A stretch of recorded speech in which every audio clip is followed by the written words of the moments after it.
अच्छा, उमाशंकर सिंह आपके क्षेत्र के विधायक हैं, कहीं न कहीं एक दो बार आवाज़ उठाया उन्होंने सदन में, बड़े मजबूती के साथ इसको चालू करने के लिए मिल को, लेकिन अभी तक कोई सुनवाई इसमें नहीं आई है। देखिए, कारण ये है ना कि अभी वो सत्ता में तो है नहीं, सत्ता की आवाज़ को थोड़ा सुना जाता है, ठीक है? तो सत्ता में है नहीं तो उनकी आवाज़ ज़्यादा मायने नहीं रखता है। वही मैं आपको बता देना चाहता हूँ कि अगर वर्तमान में बीएसपी की सरकार होती तो वो 1 मिनट में चालू करा देते। 1 मिनट में 1 मिनट लगता है इसको चालू कराने के लिए। और बात रही तो ये सरकार की संपत्ति है ना भाई, चालू होगी तो सरकार को इसका मुनाफा मिलेगा। और बात रहती है बीएसपी की सरकार की तो वो चालू करा देते हैं। और बात रही प्राइवेट में तो प्राइवेट में कोई नहीं ना चालू। इस जगह की बात किया जाए तो 50 बीघा से ऊपर होगा, इतना होगा। आपको बताते चलें कि इस मोड़ से लेके आगे तक और इससे लेकर पीछे गांव तक पूरा चीनी मिल और सूता मिल का ही था। और ये इंदिरा गांधी के ज़माने में ये चीनी मिल बना था और उस टाइम गन्ने का एक क्रेज़ था। पहली बात तो जितना मेरे देख रेख में है कि मतलब जो मुझे याद है, लगभग जिले का पूरा जो गन्ना है वो यहीं पे आता था, यहीं पे आता था। और सबसे बड़ी बात ये है कि जब हम लोग छोटे छोटे थे ना तो हमारे बगल में राजपूत ब्राह्मण लोगों का खेत बहुत ज़्यादा है, तो वो लोग ना सबसे ज़्यादा गन्ना बोते थे। मुझे याद है कि जब ठंड में लोग गन्ने की मतलब फसल को जब काटने चलते थे तो पूरा सुबह सुबह हर जगह गन्ना ही छीला जाता था, हर जगह गन्ना ही मतलब काटा जाता था, इतना गन्ना होता था। लेकिन देखते देखते जब ये चीनी मिल बंद हो गई तो भाई गन्ना तो धीरे धीरे बंद ही हो जाएगा बोना। तो जैसे ही ये चीनी मिल बंद हुआ वैसे ही गन्ना बोना भी लोगों का बंद हो गया। अब घर में लोगों को समझ लीजिए कि गुड़ नहीं है पूरी तरीके से, उसके लिए तिलवा भी नहीं हो पा रहा है, महिया भी नहीं हो पा रहा है। नहीं तो भाई हमारे एरिया में आपको भी याद होगा, अभी काफ़ी दूर से नहीं है, नज़दीक के ही हैं, इतना गन्ना बोया जाता था कि लोग ना चारा के लिए जाते थे ना, उसका गेड़ छीलने के लिए, उनके घर में भी 1 से 2 करा मतलब राब मिल जाता था, इतना गन्ना होता था। हिंदुस्तान तक न्यूज, मनोज टाइगर के साथ बता दूं इस वक्त मेरी उपस्थिति उत्तर प्रदेश पूर्वांचल यानी बागी बलिया में है। और बागी बलिया में बता दूं कि रसड़ा क्षेत्र है, यानी यूँ कह सकते हैं कि तहसील ब्लॉक रसड़ा ही है जहाँ पर मेरी उपस्थिति है। और ये चीनी मिल का ग्राउंड है जो कि काफ़ी नाम रहा है, फेमस रहा है बागी बलिया का, खासतौर रसड़ा की जो चीनी मिल है, बगल में सूता मिल भी है। देखा जाए तो कंडीशन इसका बहुत दयनीय है, यानी बंद पड़ी है। एक दौर था कि कहीं ना कहीं इंदिरा जी आकर यहाँ पर उद्घाटन किया था, और एक दौर ऐसे भी आया, देखा जाए 2006 या 7 का दौर होगा समथिंग, कि उस वक्त से मिल बंद पड़ी है। और मेरे पीछे जो ग्राउंड में फुटेज दिखाई दे रहा है, ये चीनी मिल, ये आप देख सकते हैं कि रसड़ा की चीनी मिल है। कई बार सदन में क्षेत्रीय विधायक उमाशंकर सिंह जो कि आवाज़ भी उठाया इस चीनी मिल को पुनः चालू करने के लिए, लेकिन होना हो सरकार अभी मौन है। कई बार समाजसेवी के रूप में अपने क्षेत्र को निखारने के लिए क्षेत्रीय विधायक उमाशंकर सिंह काफ़ी ज़ोरों शोर पे इस चीनी मिल का मुद्दा उठाते रहे, लेकिन कोई असर नहीं पड़ा। आइए कुछ लोग हैं उनसे मैं जानूंगा कि चीनी मिल से किसानों को देखा जाए तो कितना क्षति हुआ है और इससे कितना लाभ था, और जो लोग जीविका को लेकर जुड़े हुए थे उनका कितना नुकसान है, और क्या कुछ फ़ायदा और घाटे पर हम बात करेंगे, और चीनी मिल से कितना यहाँ पर राहत थी क्षेत्रवासियों को। तो एक शख्स है मेरे साथ, मैं चाहूँगा उनसे बातें करना। स्वागत है आपका चैनल पर। सबसे पहले तो आपके हिंदुस्तान तक श्रोताओं को देखने वालों को सबसे पहले बधाई है। और आपने जिक्र किया इस चीनी मिल के बारे में, तो चीनी मिल के बारे में हम बता देना चाहेंगे आपको कि लगभग 2005 या 6 मान लीजिए या 4 मान लीजिए, जब हम लोग छोटे छोटे थे, और मुझे याद है कि उस टाइम मैं रसड़ा आया करता था। एक साइकिल थी, छोटी सी साइकिल, उस टाइम वो साइकिल लगभग मुझे लग रहा है कि 1600 रुपये में मिलती थी।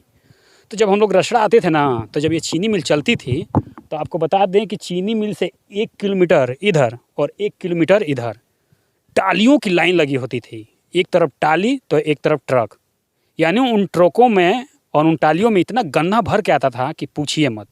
और मुझे जहाँ तक अंदाज़ा है कि एक टाली या एक ट्रैक्टर को लाइन में लगभग 1 वीक, 1 हफ्ते लग जाते थे, मतलब खाली होने में।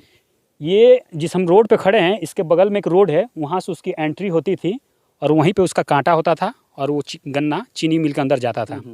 तो लगभग हम बता दे रहे हैं आपको कि 1 हफ्ता लग जाता था गन्ना को खाली होने में, या जो लोग लाइन में होते थे वो लाइन से बाहर आने में। अच्छा, बात करेंगे कि जो जैसे मान लीजिए रसड़ा क्षेत्र, रसड़ा में आपके चीनी मिल स्थापित है, अगल बगल जिला जैसे गाजीपुर है, मऊ है, या फिर तो बक्सर दूर पड़ेगा, समथिंग और भी जिला हैं, तो कहाँ के किसान लोग गन्ना यहाँ पलाते थे? देखिए, किसानों के, ये भी किसान के बेटे हैं, कहीं ना कहीं इनके बगल में ही गांव है, और इनका कहना है कि जिसके पास गन्ना नहीं भी हुआ करता था तो अपने अगल बगल जो थोड़ा काश्तकार अच्छे थे किसान, उनके गन्ने को छील कर उनके यहाँ भी 2-4 कराहा गन्ना हो जाता था। यह सच्चाई है, हमने भी वो दौर देखा है, 2002 का हो, 3 का हो, इससे पहले भी साल 2 साल रहा हो, हमने वो दौर देखा है क्या वजह रहा है कि बंद हो गया ये? देखिए, वजह तो नहीं मालूम है कि क्यों बंद हो गया, लेकिन एक वजह ये है कि अगर ये चीनी मिल चलती तो काफ़ी लोगों को रोज़गार होता, उनके पास हम मुझे जहाँ तक उम्मीद है कि करीब मुझे लग रहा है कि 1000-1500 लोग यहाँ काम करते होंगे उस टाइम।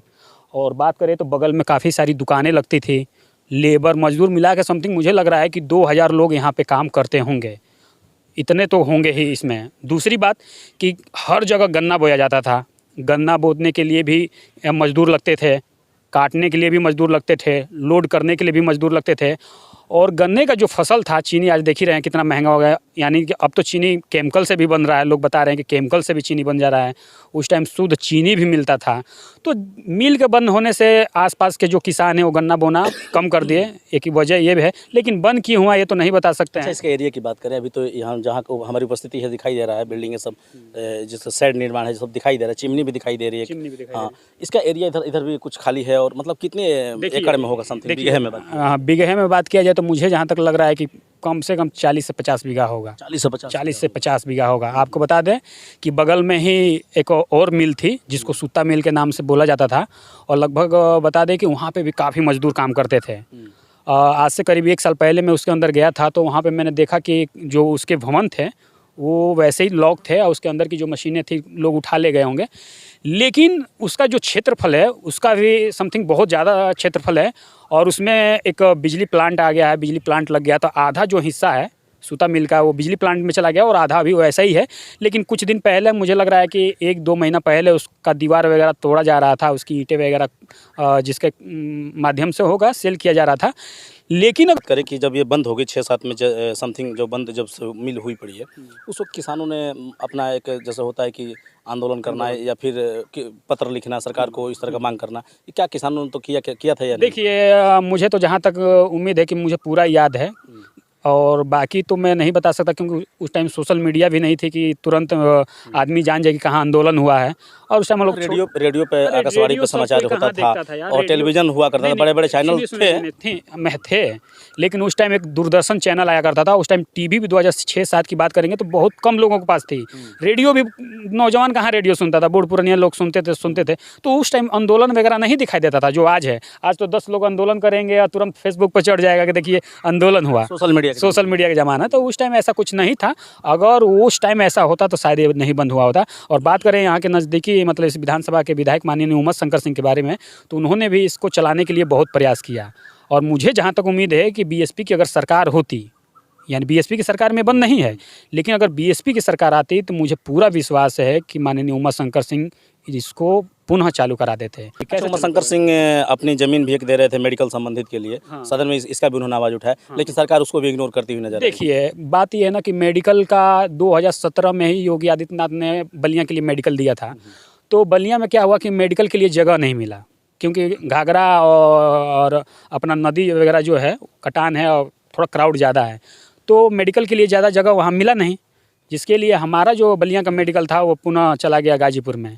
अब मेडिकल का मिला है, तो मेडिकल का जब पैसा भी समथिंग पास हो गया है, तो बताया जा रहा है कि बलिया में एक कॉलेज है, उस कॉलेज को हटाकर जेल के यहाँ भेजा जाएगा, और जो कॉलेज है वहाँ पे मेडिकल कॉलेज बनेगा, और जेल कहीं और शिफ्ट हो गया। अच्छा, भविष्य में अगर चालू भी हो जाता है बाय द वे, जैसे उमा शंकर सिंह आवाज़ लगा रहे हैं, और भी कोई हो सकता है सपोर्ट में आ जाए और सरकार आवाज़ को सुन लेती है, अगर चालू हो जाता है साल 2 साल 4 साल में, तो यहाँ के क्षेत्र के लिए क्या फिर से लाभ रहेगा? देखिए, अगर ये चालू हो जाता है तो सबसे पहली बात तो ये है कि 2000 लोगों को रोज़गार मिल जाएगा। दूसरी बात ये है कि आसपास में गन्ने होने लगेंगे, ठीक है, आसपास में गन्ने होंगे, थोड़ा सा गन्ने का जब खेती होता है तो माहौल भी थोड़ा अच्छा होता है, हरा भरा दिखता है। गुड़ का सेवन भी करेंगे, शुगर से भी बचेंगे।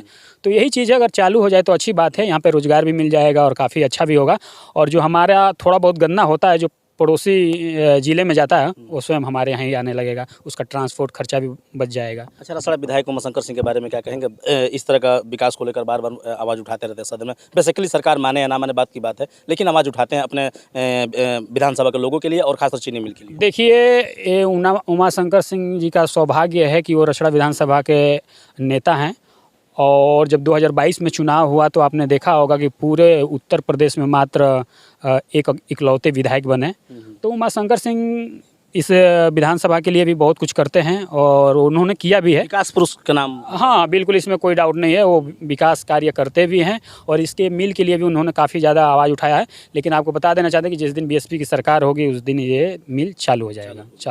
चलिए, बहुत बहुत धन्यवाद। देख सकते हैं कि फिर से बता देना चाहता हूँ, ये बलिया की जो कि शुगर मिल कह सकते हैं, चीनी मिल है, जो रसड़ा के सुता मिल के बगल में है, मेन रोड से टच है और खासतौर उमाशंकर सिंह विधायक के क्षेत्र में है, रसड़ा विधानसभा क्षेत्र में है। और आपने देखा होगा सोशल मीडिया पे तमाम सदन से आवाज़ें निकल कर आती है कि विधायक उमाशंकर सिंह बार बार आवाज़ लगाते हुए अपने मुखार बिंदुओं से देखने को मिलता है कि शुगर मिल को हमारे चालू किया जाए। यहाँ तक ये भी कहते हैं कि मेडिकल के लिए देखा जाए तो हमारे पास ज़मीन है, सरकार के पास नहीं है, तो वो लेकर मेडिकल संबंधित भी हमारे यहाँ बलिया में स्थापित किया जाए। लेकिन सरकार कहीं ना कहीं अपने सिस्टम पे है।